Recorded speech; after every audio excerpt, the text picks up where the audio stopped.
할렐루야, 할렐루야. 예, 오늘도 주의 전에 나오셔서 생명의 떡, 생명의 양식을 공급받는 여러분에게 오늘 배부름의 은혜와 그리고 강건케 하시는 하나님의 역사가 임하게 되시기를 주님의 이름으로 축복합니다. 영성심리학자인 헨리 나우엔이 세상을 떠나기 2년 전에 이런 책을 씁니다. 우리의 가장 큰 선물, 죽음과 돌봄에 대한 묵상이라고 하는 책입니다. 우리말로는, 우리나라에서는 죽음, 가장 큰 선물, 이렇게 번역해서 이제 나왔는데,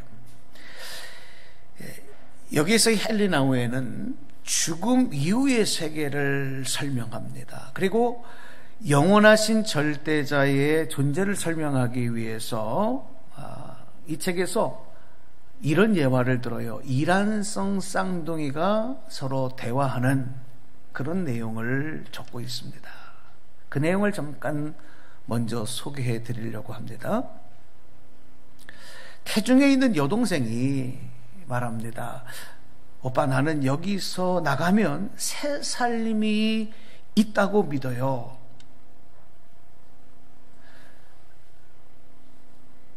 이 어두운 곳에서 나가면 새로운 삶이 있다고 나는 믿어 라고 이야기를 하자 오빠가 강하게 말합니다. 절대 그렇지 않아. 절대 그렇지 않아. 여기가 전부라니까. 여긴 어두워도 따뜻하고 또 우리를 먹여주고 살려주는 탯줄만 붙잡고 있으면 딴 일을 할 필요가 없잖아. 이 여동생이 굽히지 않고 또 이렇게 얘기를 해요. 이 캄캄한 곳보다 더 좋은 곳이 반드시 있을 거야. 마음껏 움직일 수 있고 환한 빛이 비치는 곳이 반드시 있을 거야. 그리고 오빠는 믿지 않겠지만 나는 엄마가 있다고 믿어. 그때 오빠가 말합니다. 너 지금 무슨 뚱딴지 같은 소리야. 나와 너는 엄마를 한 번도 본 적이 없어. 어떤 놈이 자꾸 너에게 그런 생각을 집어넣는 거야. 내가 말하잖아. 여기가 전부라니까. 여기가 전부라니까. 그런데 왜 너는 자꾸 늘 이상을 바라는 거야? 동생아, 이곳도 알고 보면 참 좋은 곳이란다. 이렇게 나쁜 곳은 아니야. 우리에게 필요한 게 다 있잖아. 그러니까 우리 여기에 만족하도록 하자. 이런 대화입니다. 자, 여러분, 이 태중의 쌍둥이가 서로 대화하는 이 내용을 한 토막 들으시면서 여러분 어떤 생각이 드세요?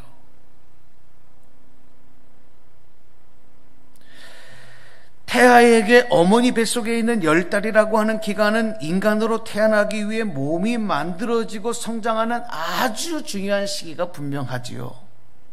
그러나 그 10달이라고 하는 시간은 세상에 태어나서 한평생을 살아가기 위해서 준비하는 시간에 불과하지 이 태아에게, 그 태아에게 주어진 생명의 전부는 아니라는 사실이죠. 마찬가지로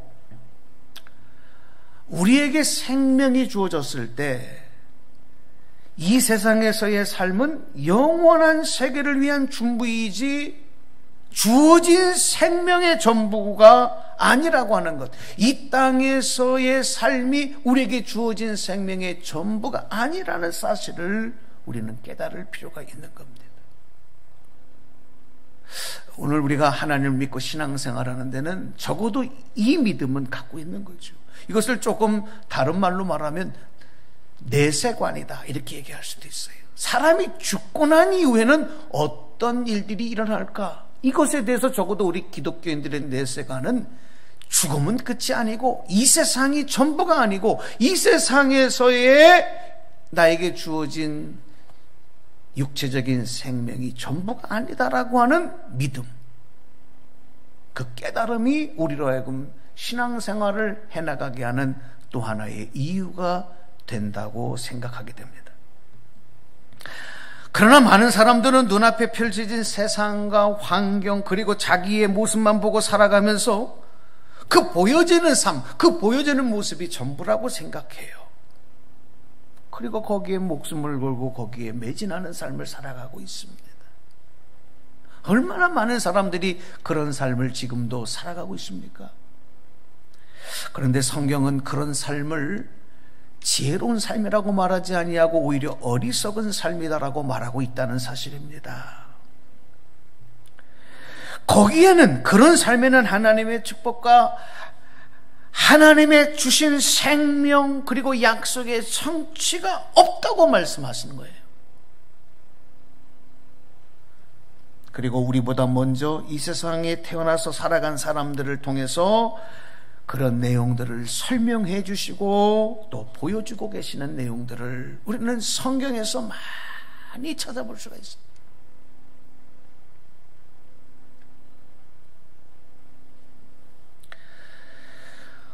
그러니까 여러분, 이 현실을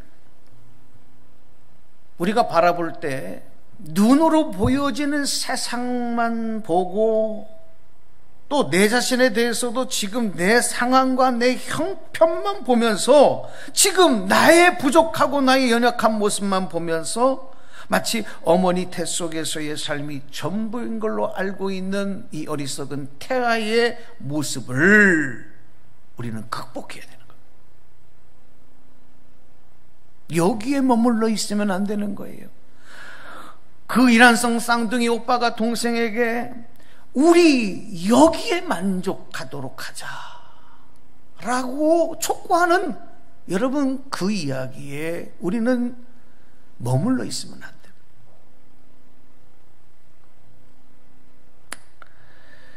그러기 위해서 우리가 반드시 깨달아야 할 사실은 인간의 생명을 창조하신 하나님께서 생명과 인생의 중심에 세우신 섭리와 질서가 있는데 그것이 바로 뭐냐? 바로 사랑이라는 것입니다. 그 사실을 우리가 깨닫는 것이 중요하고, 이것은요 우리에게 있어서, 우리가 한평생을 살아가는 데 있어서 얼마나 중요한 진리가 되는지 몰라요. 다시 한번 말씀드릴게요. 인간의 생명을 창조하신 하나님께서 생명과 인생의 중심에 세우신 그 섭리와 질서, 그것이 바로 사랑이다 라고 하는 사실입니다. 사랑. 그렇기 때문에 이 사랑의 열매로 태어난 생명은 축복의 생명으로 대접을 받아요. 그리고 그 생명을 낳은 부모도 그 어린 생명으로 인해서 행복을 느끼고 행복을 누리며 살게 돼요. 그리고 그 부모가 소유하고 있었던 생명을 낳기까지의 그 사랑은 더 무르익고 성숙해짐으로 이 아가페의 사랑처럼 이제 그 자식에게 아낌없이 줄 수 있고 헌신할 수 있고 희생할 수 있는 그런 사랑이 되는 거예요. 그렇게 성장해 가는 거거든요. 그러나 사랑이 없이도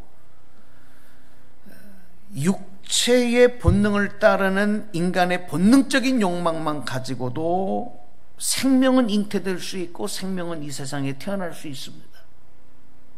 참 불행한 일이죠.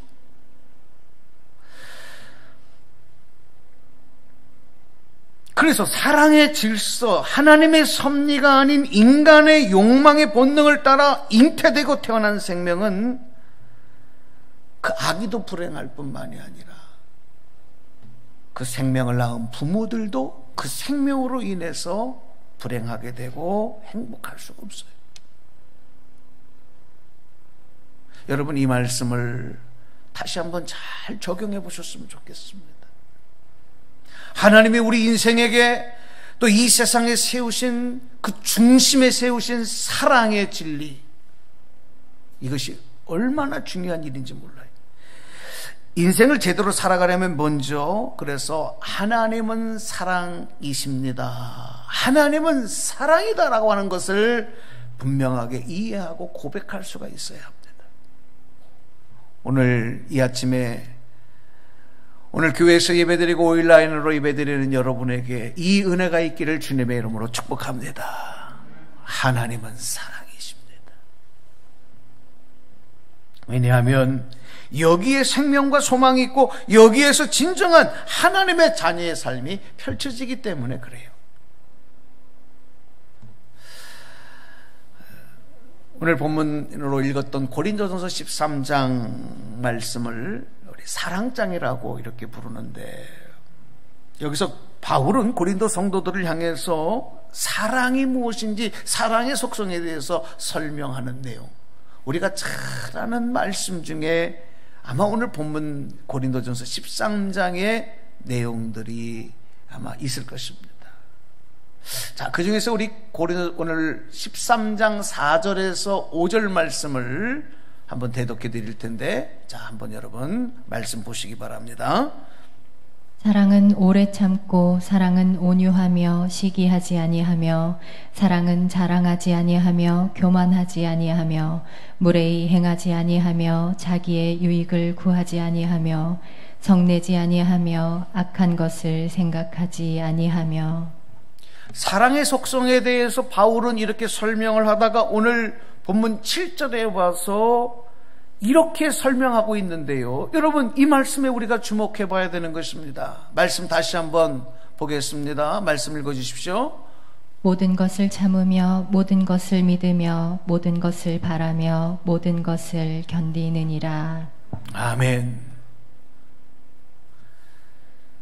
자, 말씀 보실까요? 참고 믿고 바라고 견디는 것, 참고 믿고 바라고 견디는 것이 어디에서 나오는 거라? 사랑에서 나오는 힘이요 사랑의 열매라고 설명하고 있습니다. 사랑에서 나오는 거라는 거예요. 그러면 반대로 참지 못하고 믿지 못하고 바라지 못하고 견디지 못하는 이유, 여러분, 이 이유를 찾으려고 얼마나 사람들이 염려하고 근심하고 찾아 헤맵니까?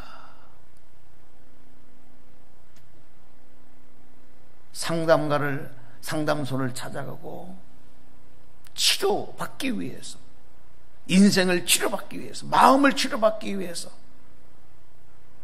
그런데 여러분, 오늘 이 말씀으로 돌아와 보시면 참지 못하고 믿지 못하고 바라지 못하고 견디지 못하는 이유가 뭐냐? 사랑이 없고 사랑하지 않기 때문이라는 사실을 알게 되는 거예요. 무슨 말씀인지 아시겠죠? 사랑이 없기 때문이구나.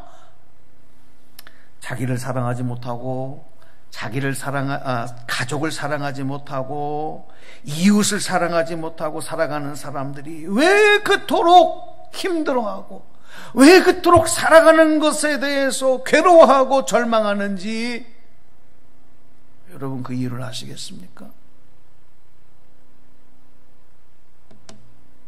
사랑의 속성인 참고 믿고 바라고 견디는 힘이 없기 때문에 그래요.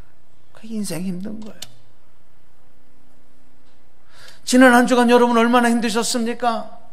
가정에서, 생업에서 여러 가지 이유로 힘들고 괴로워하고 절망하고 참지 못하고, 오늘 영적으로 진단해 보면 그렇구나, 내가 사랑하지 못했구나, 내 안에 사랑이 없구나, 그래서 그랬구나. 그렇습니다. 인생의 중심과 내용에서 사랑이 빠지거나 결핍이 되거나 상처가 된 사람들은 그 삶이 계속해서 실패와 실망과 상처와 눈물로 얼룩진 인생이 될 수밖에 없는 거예요. 그리고 자꾸 현재만 보게 돼. 자꾸 현재만 보게 돼. 지금의 처지만 생각하게 돼. 그러니까 입에서는 계속해서 불평과 원망밖에 나오지 않아요. 남을 탓하는 그런 마음밖에 들지가 않아요. 그리고 실패로 괴로워하거나 또 성공했다 하더라도 성공함으로 인한 것 때문에 교만해지고, 그래서 더욱 사랑과 관계없는 그런 삶을 살아갈 수밖에 없는 거예요. 우리가 예수님께서 인류 구원의 대사역을 이해하셔서 이제 동역자들을 부르시잖아요. 그래서 제자들을 부르셔요. 그 제자들을, 예수님이 부르신 제자들을 우리가 오늘 우리가 가지고 있는 현재적인 시각으로, 세상적인 시각으로 보면 참 그들은 보잘것없는 사람들. 그 당시 2000년 전에 유대 사회에서도 그들이 어떤 두각을 나타내는 그런 사람들이 절대로 아니었다는 것을 우리는 상식적으로 알 수 있어요. 그러니까 예수님의 그런 선택이 한편으로 생각해 보면 참 이해할 수가 없어요. 아니, 하나님의 그 원대하신 구원의 대사역을 이루어 가시는데 동역자로 선택하시고 부르시는 사람들이 왜 하나같이 저렇게 보잘것없는 사람들일까? 결국 그런 예수님의 선택의 결과를 보면, 예수님께서는 당신이 선택하시고 부르셔서 세우시고 가르치시고 훈련시키셨던 그 제자들에게 배신당하시고, 그 중에 한 사람인 가룟 유다에게는, 가룟 유다는 자기 스승이었던 예수님을 팔아넘기고 말아요. 은 30냥에 팔아넘겼어요. 2000년이 지난 지금 우리의 생각과 우리의 시각으로 봐도 도무지 예수님과 제자들과의 관계를 현재적인 눈으로 우리의 이성과 판단을 갖고는 도무지 이해할 수가 없어요. 그런데 여러분, 한 가지를 대입하면 예수님과 그 제자들과의 이해할 수 없는 그 부르심과 또 그 관계가 이해가 되고 풀리기 시작하는데, 그 한 가지가 바로 뭐냐면 사랑이에요.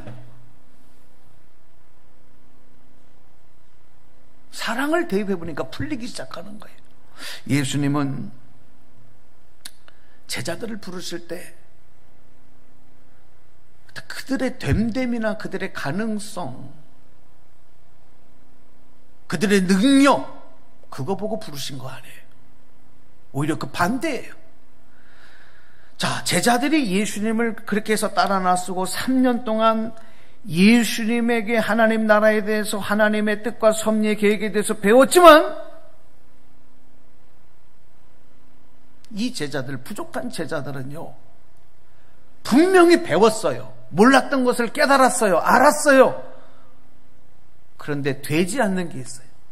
3년을 예수님과 동고동락하며 배웠지만 안 되는 게 뭐냐면 예수님을 사랑하지는 못하는 거예요. 배웠지만 예수님을 사랑하지는 못했어요.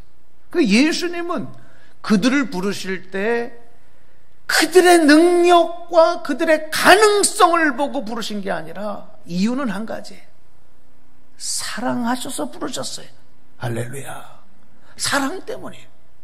사랑하심으로 보잘것없는, 무식하고 정말 성격적으로도 결함이 있고 여러 가지가 있지만 사랑하시기 때문에 부르셨는데, 그런 예수님을 따르고 배웠던 제자들은 3년이 지나도 예수님을 사랑하지 못했어요.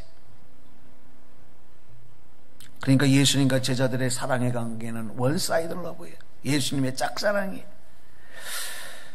그들은 신분만 예수님의 제자였기 때문에 결정적으로 예수님이 체포되고 결정적인 순간이 오니까 어떻게 돼요? 예수님은 다 무서워서 떨고 예수님을 배신하고 예수님에게 등 돌리고 숨어버렸고 예수님을 떠나버리고 말았어요.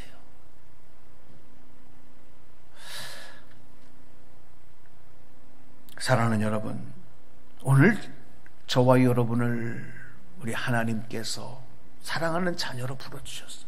예수 그리스도의 은혜로 불러주셨어요.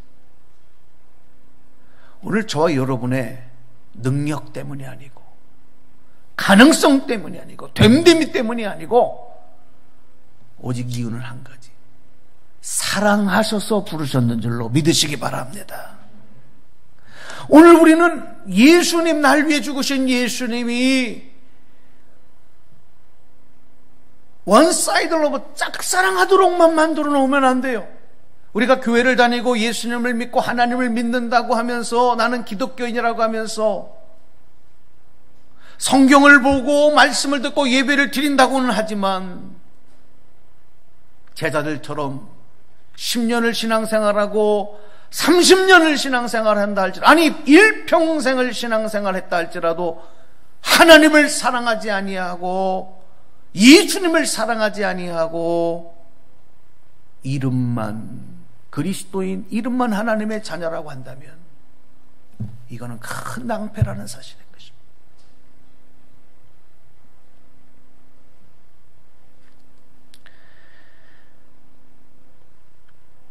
예수님은 처음부터 그들을 사랑하셨어요. 사랑하셨기 때문에 그들의 현재적인 부족함을 보시지 않고 정말 답답하고 실망스럽고 때로는 그냥 한방 그냥 주고받고 싶은 마음도 예수님에게 많이 있었겠지만 참고 믿고 바라고 견디실 수 있었던 것,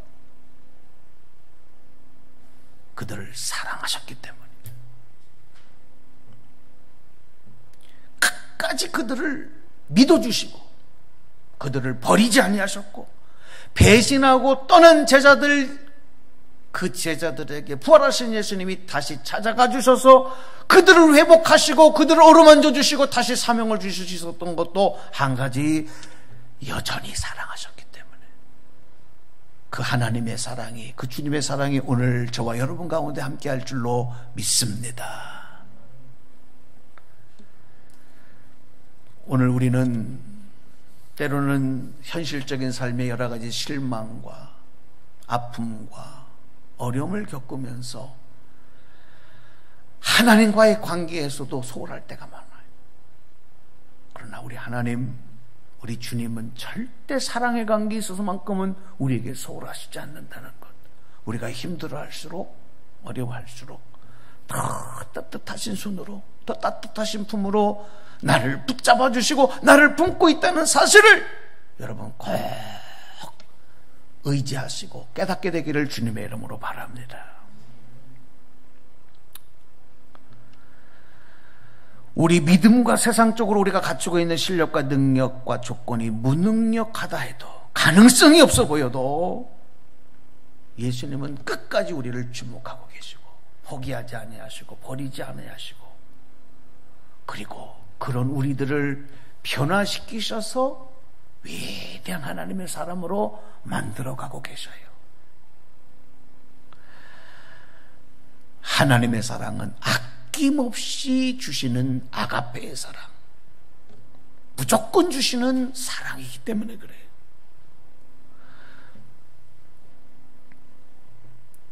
그렇게 내가 변덕스럽고 그렇게 내 믿음이 약하고 내가 그렇게 세상적이라도 하나님이 여전히 나를 포기하지 아니하시는 이유도, 끝까지 나를 자녀라고 인정해 주시는 이유도 사랑하기 때문에.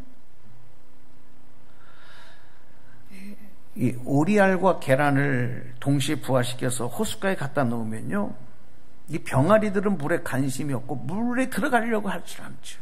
그런데 오리 새끼는 본능적으로 어미 오리를 따라서 물로 뛰어들어가요. 그리고 헤엄을 칩니다. 가르쳐주지 않아도 헤엄을 쳐요. 여러분, 왜 병아리와 오리 새끼가 똑같이 아래에서 부화하고 났을 때 이런 차이가 나타나느냐? 본능이 다르기 때문에. 본능이 다르기 때문에 그렇습니다. 마찬가지로 인간은 하나님이 창조하신 최고의 피조물이고, 인간은 하나님의 형상대로 만들어졌고, 그래서 내 속에는 하나님의 생명이 있다는 이야기, 내 속에는 하나님의 사랑이 있다는 사실을 우리는 한시도 잊지 말고, 이것이 바로 우리가 살아가는 데 있어서 그리스도인으로서의 본능이 되어야 되고 하나님의 자녀로서의 본능이라는 사실. 그러므로 오늘 저와 여러분은 사랑의 속성을 따라가야 돼요. 사랑을 무시하고는 절대 행복할 수가 없어요. 사랑의 본능과 능력이 모든 일에 적용돼야 되고 사랑의 신 하나님이 펼쳐가시는 섭리와 질서에 순종할 때만 하나님의 기대하시고 하나님의 바라시고 그래서 참고 견디는 하나님의 기쁨의 존재가 된다. 오늘 이 말씀을 여러분과 함께 나누었습니다. 세상이 너무나도 힘들고 어쩌면 앞으로도 점점 더 어려워지는 일들을 세상은 전문가들은 예견하고 있습니다. 남북관계에도 지금 심각한 문제들이 잠재해 있습니다. 어떤 일이 펼쳐질지 우리는 알 수가 없고 불안합니다. 하지만 오늘 이 말씀을 붙잡으십시오. 우리는 하나님의 생명인 사랑의 속성을 우리의 삶의 중심에 세우고 그리고 그 섭리와 질서를 따라갈 때 오늘 말씀에서 주신 것처럼 참고 믿고 바라고 견디어 하나님의 영광을 이루는 승리하는 자녀들이 될 줄로 믿습니다. 이 말씀을 한 주간 승리하시는 여러분 되시기를 주님의 이름으로 축복합니다. 기도하겠습니다.